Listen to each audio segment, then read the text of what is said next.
제가 그 세계 여러 지역에 특별히 그 필리핀 또 라오스 또 캄보디아 같은 그 선교 지역을 방문하면서 신기하게 생각했던 점은 아무리 이게 그 기독교 국가가 아니다 할지라도 또 더운 나라를 할지라도 12월이 되면은 크리스마스 행사를 아주 크게 치르더라고요. 그러니까 크리스마스는 흰눈이 내리는 추운 겨울이라고 하는 저희 어떤 고정관념 가운데 엄청 더운데 크리스마스 행사를 하니까 처음에는 그게 이상하고 또 낯설게 느껴졌어요. 아무튼 12월이 되면 전 세계 백화점과 쇼핑몰에 거대한 크리스마스 트리가 세워지고 조명과 장식과 또 캐롤이 거리와 건물을 화려하게 채우는 것을 봅니다. 또 사람들은 그 안에서 사진도 찍고 선물을 고르며 즐거워하죠. 그런데 그런 화려한 장면을 보다가 우리가 실제로 살아가는 일상을 바라보면 그렇게 화려하지만은 않잖아요. 각자의 집과 일터로 또 학교로 돌아간 사람들의 마음속은 쇼핑몰의 이 크리스마스 조명처럼 환하지 않습니다. 사실 성탄 시즌이 되면 많은 사람들이 겉으로는 밝아 보이려고 애쓰지만 마음 깊은 곳에서는 여전히 해결되지 않은 그 어둠이 있는 것을 이제 봅니다.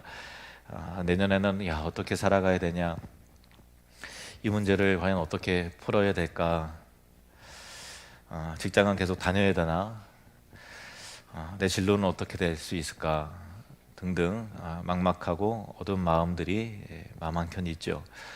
우리가 읽은 성경 본문은 이 성탄을 설명할 때 밝음부터 말하지 않습니다. 오히려 아주 무겁고 짙은 한 단어를 먼저 꺼내듭니다. 이사야 9장 2절 초반절에 보시면 흑암에 행하던 백성이, 이 구절의 배경은 빛이 아니라 어둠, 흑암입니다. 이것은 세상이 원래 어두웠다라고 하는 적나라한 정직한 고백입니다. 성경이 말하는 흑암이라고 하는 것은 단순히 기분이 우울하거나 앞날이 불안한 그런 정도가 아니라 훨씬 더 심각한 상태를 말하는 거예요. 하나님을 완전히 잃어버린 상태, 깜깜해서 그 어떤 진리도 생명도 또 하나님을 볼 수도 찾을 수도 없는 상태를 말하는 것입니다. 그 비유로 설명하자면 이런 거예요. 어떤 사람이 깜깜한 지하실에 갇혀 있는데 완전 어두워요. 아무리 눈을 크게 떠도 빛 자체가 없기 때문에 그 어떤 건 또 보이지 않아요. 손을 내밀어서 더듬거려도 문 손잡이를 도저히 찾을 수가 없어요. 소리쳐봐도 아무도 듣지 못합니다. 스스로는 절대 빠져나올 수 없는 절대적 고립, 흑암, 이런 것, 이것이 죄로 인해서 하나님을 떠난 인간의 실상입니다. 사람들은 이 어둠에서 벗어나려고 온갖 노력을 하지요. 더 많이 벌려고 하고 열심히 공부하고 더 높이 올라가고 더 좋은 것을 가지면 뭔가 달라질 것 같아서 쉬지 않고 내어 달립니다. 그런데 이상하게도 원하는 것을 얻어도 여전히 허전하고 목표를 달성해도 마음은 캄캄하고 불안하죠. 왜 그렇습니까? 방향이 제대로 설정되어 있지 않기 때문에 그래요.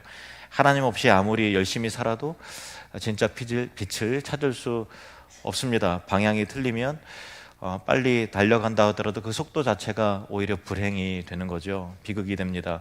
열심히 살수록 엉뚱한 곳에 도달이 되고 또 애를 쓰면 쓸수록 더 깊은 수렁에 빠지는 것은 흑암의 속에 갇힌 인간의 실상입니다. 그래서 성경은 오늘 우리에게 냉정하게 말하는 거예요. 이 세상과 우리는 스스로 빛을 만들어낼 수 없다라는 성경의 선언입니다.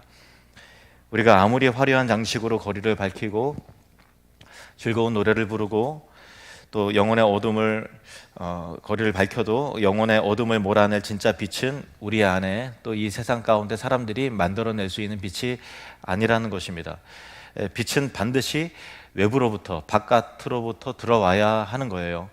누군가 깜깜한 방에 문을 열고 들어와야 드디어 빛이 들어오듯이 외부로부터 누군가 우리를 향해 다가와야만 우리는 비로소 그 빛을 볼 수 있습니다.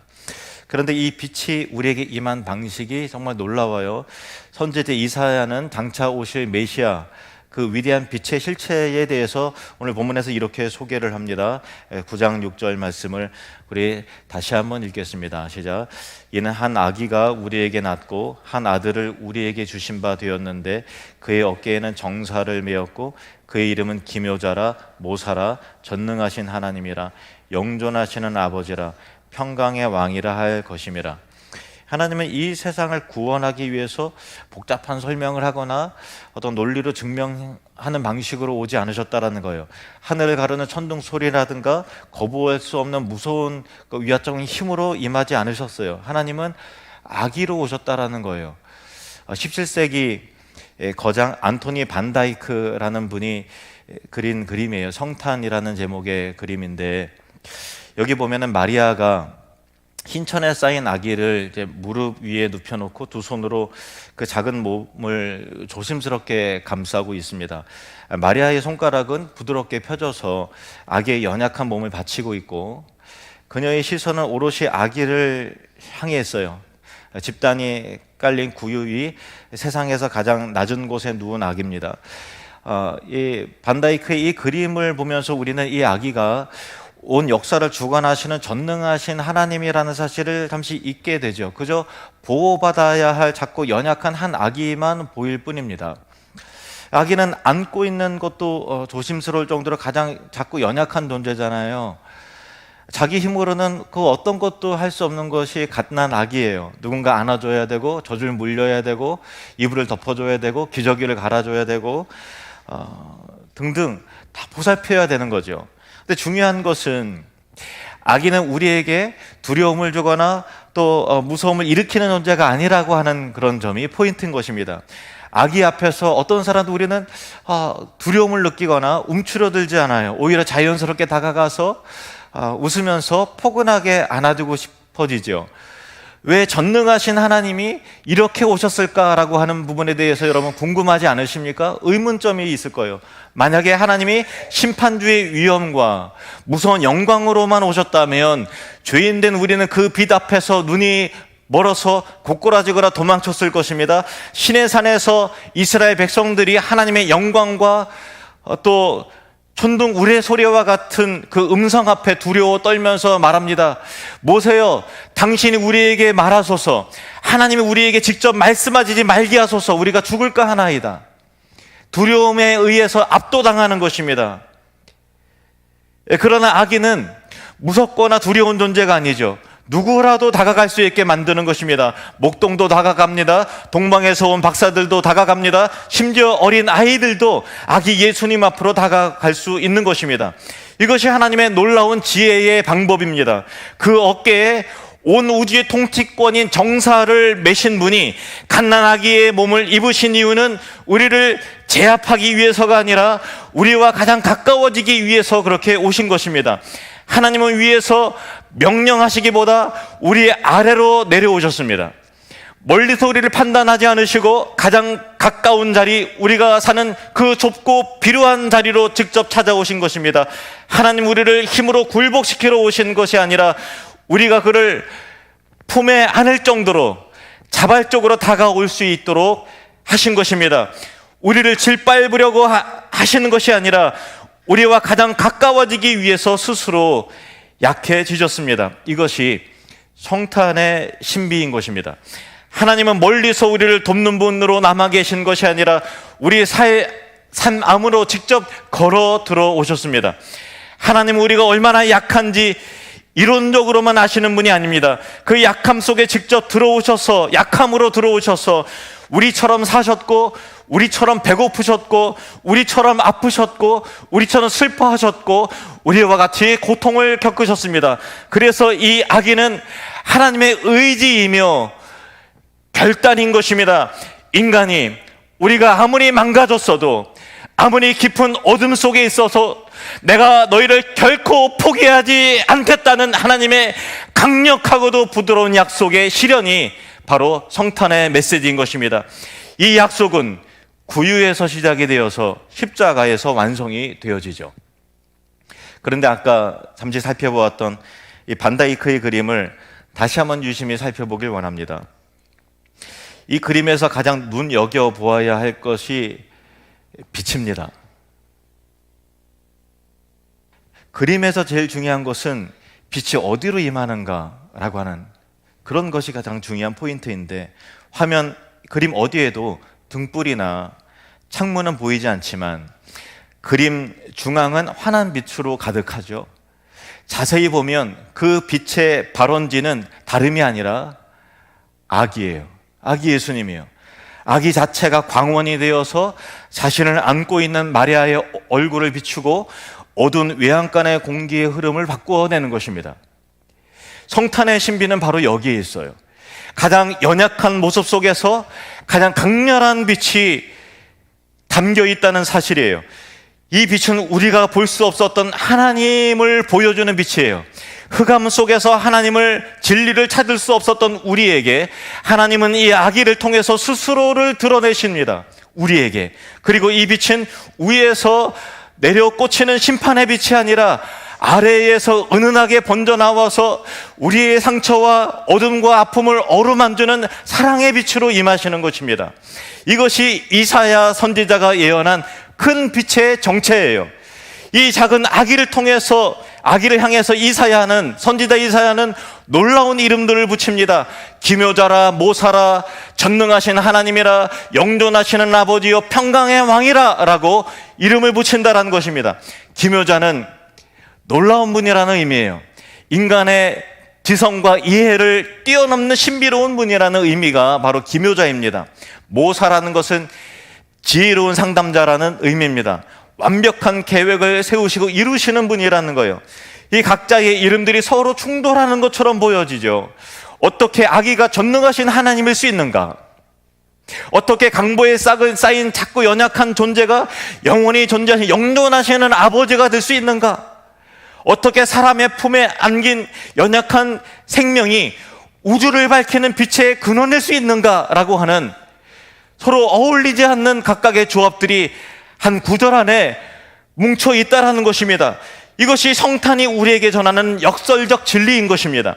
아기인데 왕이시요, 작은데 위대하며 연약한데 빛을 발하는 것입니다.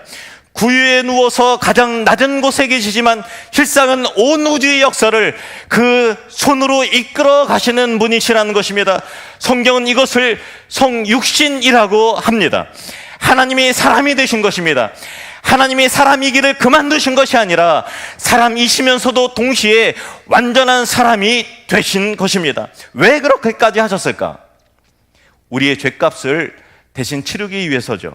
하나님이 거룩하시기에 죄를 벌하셔야만 합니다. 정의롭고 공의로우시기 때문에 죄를 심판하셔야 됩니다. 그런데 인간은 그 징벌을, 심판을 감당할 수가 없죠. 그래서 하나님이 사람이 되셔서 우리 대신 그 하나님의 징벌을 스스로 받으신 것입니다. 이어서 이사야 선지자는 이와 같이 그 놀라운 구원의 성취에 대해서 이렇게 예언을 합니다. 우리가 전한 것을 누가 믿었느냐? 여호와의 팔이 누구에게 나타났느냐? 그는 주 앞에서 자라나기를 연한 순 같고 마른 땅에서 나온 뿌리 같아서 고운 모양도 없고 풍채도 없은즉 우리가 보기에 흠모할 만한 아름다운 것이 없도다. 그는 멸시를 받아 사람들에게 버림받았으며 간고를 많이 겪었으며 질고를 하는 자라. 마치 사람들이 그에게서 얼굴을 가리는 것 같이 멸시를 당하였고 우리도 그를 귀히 여기지 아니하였도다. 그는 실로 우리의 질고를 지고 우리의 슬픔을 당하였거늘 우리는 생각하기를 그는 징벌을 받아 하나님께 맞으며 고난을 당한다 하였노라. 그가 찔림은 우리의 허물 때문이요 그가 상함은 우리의 죄악 때문이라. 그가 징계를 받음으로 우리는 평화를 누리고 그가 채찍에 맞음으로 우리는 나음을 받았도다. 우리는 다 양 같아서 그릇 행하여 각기 제 길로 갔거늘 여호와께서는 우리 모두의 죄악을 그에게 담당시키셨도다. 이 말씀을 이루기 위해서 하나님 스스로 인간으로 오셔서 저와 여러분의 죄를 대신 담당하신 것입니다.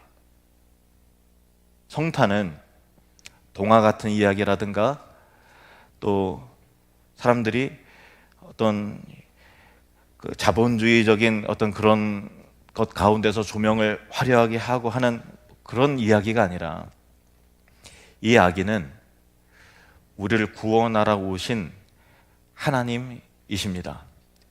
세상의 왕들은 힘을 휘둘러서 사람들을 굴복시키죠. 그러나 평강의 왕으로 오신 예수님은 달라요. 그분은 강요가 아니라 평화로 다스리십니다.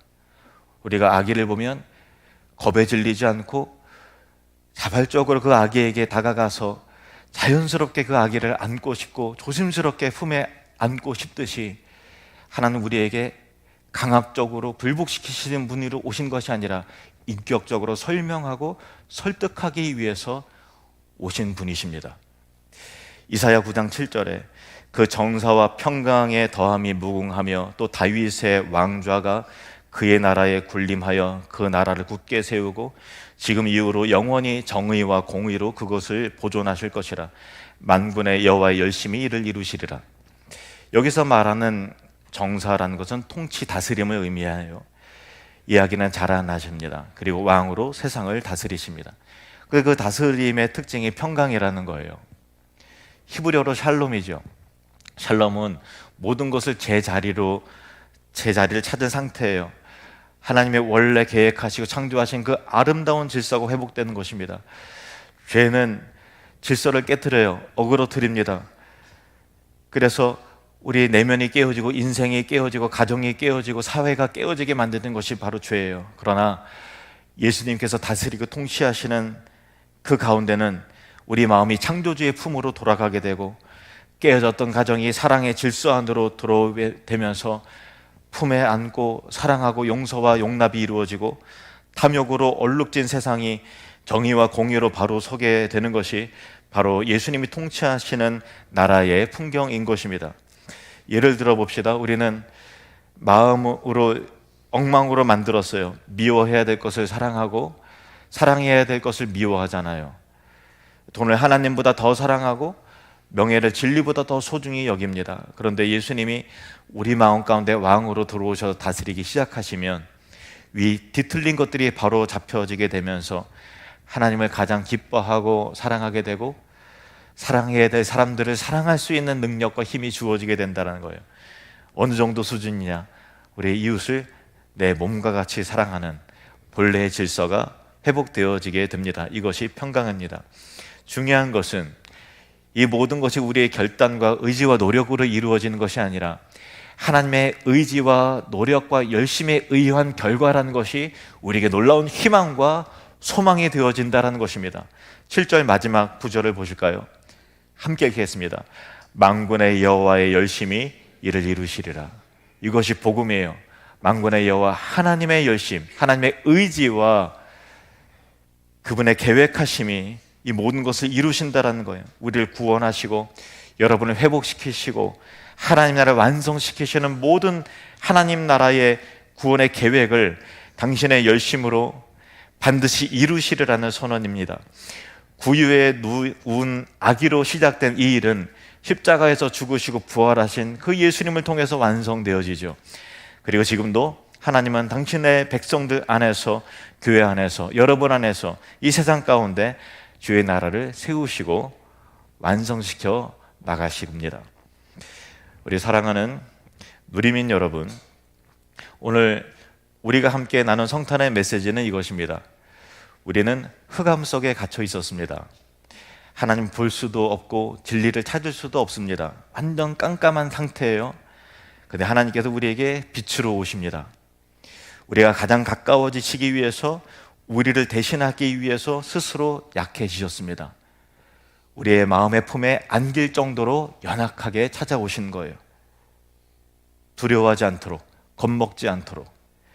그리고 하나님의 열심으로 우리를 향한 구원의 계획을 반드시 이루시며 그의 나라를 필히 완성하신다. 이것이 성탄의 메시지입니다. 그러면 이제 우리가 해야 될 것은 무엇일까? 9장 6절,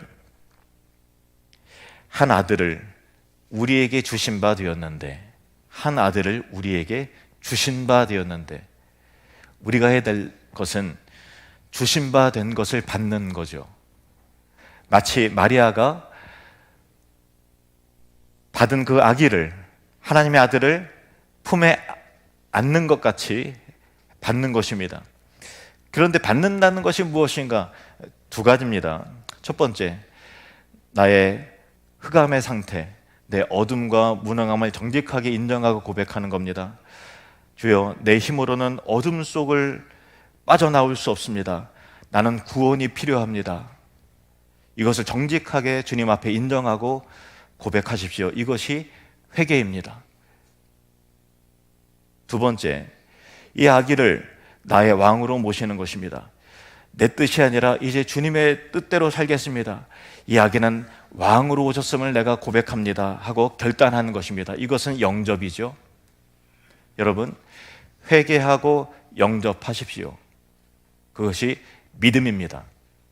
예수님의 사랑을 받되 왕으로 오신 예수님의 통치를, 왕권을 거부하는 것은, 위로는 어때 순종은 싫어하는 것, 그것은 성탄의 선물을 주신 것을 제대로 받는 것이 아니죠. 이 아기는 우리를 구원하시러 오신 왕이십니다. 구원과 통치는 분리될 수 없습니다. 성탄은 온 세상을 향해 빛이 이미 왔다는 하나님의 선언입니다. 안토니 반다이크의 그림 속에서 마리아가 아기를 조심스럽게 안고 있지만 실상은 그 아기의 빛이 마리아의 얼굴과 그 영혼을 비추고 그 주변을 비추고 있는 것처럼, 여러분 안에 임한 하나님의 놀라운 구원의 빛이 여러분의 마음과 가정과 자녀와 인생을 밝게 비추시기를 주님의 이름으로 축원합니다.